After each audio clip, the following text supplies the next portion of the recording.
Personne, absolument personne dans le quartier d'Akbalé-Pédogan n'aurait pu imaginer que derrière le grand portail noir de la maison la plus élégante de la rue vivait une femme capable de commettre l'irréparable. Le soleil venait à peine de se lever sur Lomé. L'air était encore frais, chargé de cette odeur familière de sable humide et de charbon brûlé. Les femmes balayaient leur cour. Les enfants, en uniforme, couraient en riant. Et au milieu de cette vie ordinaire, se dressait une maison extraordinaire, une grande villa blanche, des vitres teintées, un balcon moderne, égaré devant une voiture brillante que tout le monde admirait. Cette maison appartenait à Clarisse Mensa. Clarisse était l'exemple parfait de la réussite. À 42 ans, elle était devenue directrice dans une grande société d'import-export. Toujours élégante, toujours parfumée, toujours respectée. Dans le quartier, les femmes murmuraient son nom avec admiration. « Tu vois, Clarisse, cette femme est bénie, elle a réussi sa vie. » Mais ce que personne ne voyait, c'était ce qu'elle avait laissé derrière elle, très loin derrière elle. À seulement 15 minutes de cette villa, se trouvait une petite maison brisée par le temps.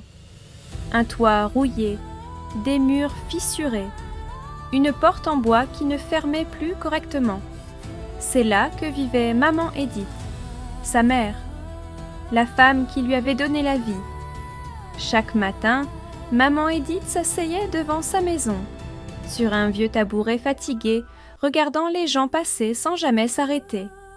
Ses mains tremblaient, son pagne était usé, et ses yeux portaient une tristesse que même les mots ne pouvaient expliquer. Une voisine s'approcha doucement d'elle ce matin-là. « Maman Edith, vous allez bien aujourd'hui ?» La vieille femme força un sourire fragile. « Je vais bien, ma fille. » Dieu est grand. Mais son ventre criait famine. Cela faisait 2 longs jours qu'elle n'avait rien mangé.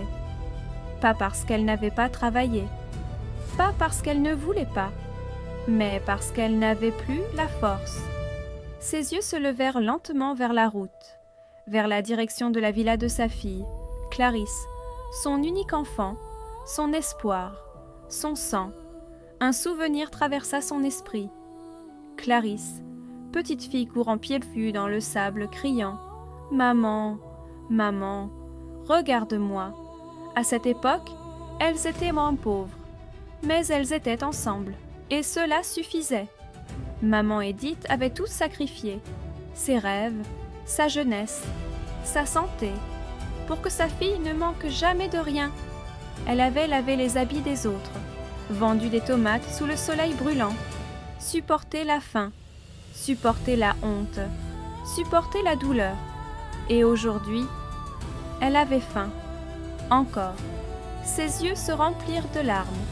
Elle murmura doucement « Peut-être qu'aujourd'hui, elle va m'aider pendant ce temps dans la grande villa blanche. » Clarisse ajustait ses boucles d'oreilles en or devant son miroir. Son téléphone sonna. « Allô, Clarisse? On arrive ce soir pour le dîner. Les partenaires français sont déjà à Lomé. » Elle sourit. « Parfait. Tout doit être impeccable. » Elle raccrocha. Puis elle regarda son reflet. Elle ne voyait plus la petite fille pauvre. Elle voyait une femme puissante, une femme respectée, une femme qui ne devait rien à personne. Absolument rien. Soudain, sa domestique, Afi, entra timidement.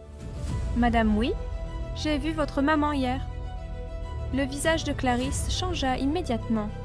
Froid, dur. Et alors? Elle n'avait pas l'air bien. Silence. Un silence lourd. Puis Clarisse répondit d'une voix sèche. « Ce n'est pas mon problème. » Afi baissa les yeux. Mais au fond d'elle, quelque chose venait de se briser. Car ce que Clarisse ignorait, c'est que ce même jour sa mère allait prendre une décision qui allait tout changer. Et cette nuit-là, quelqu'un allait frapper à son portail. Et quand Clarisse ouvrirait cette porte, sa vie ne serait plus jamais la même.